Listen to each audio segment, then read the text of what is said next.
আপুরা ও ভাইয়ারা, এখন আমি রাতের জন্য মাছ ভুনা করছি। পেঁয়াজটা ভেজে নেব, ভেজে লাল করে নেব।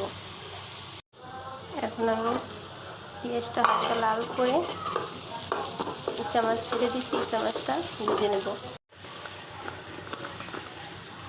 এখন আমি এটার সাথে দিয়ে দেব 1 চামচ মরিচের ফাঁকি আর হলুদ, আর তার সাথে দিয়ে দেব ধনের গুঁড়ো, আর সাথে দিয়ে দেব টমেটো।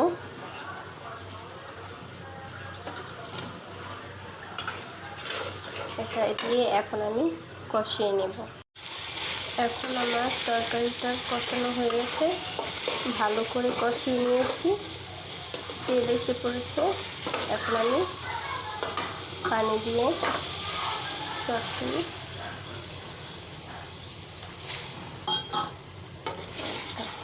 বলক আসলে নামিয়ে দেব। এখন আমার তরকারিটা হয়ে গেছে, ধনেপাতা দিয়ে দিয়েছি, নামিয়ে নেব।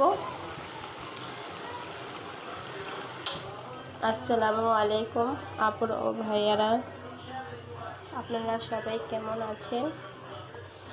আশা করি ভালো আছেন। আমি সবাই জন্য দোয়া করি, সবাই ভালো থাকুক। আলহামদুলিল্লাহ, আপনাদের দোয়ায় আমিও ভালো আছি। এবং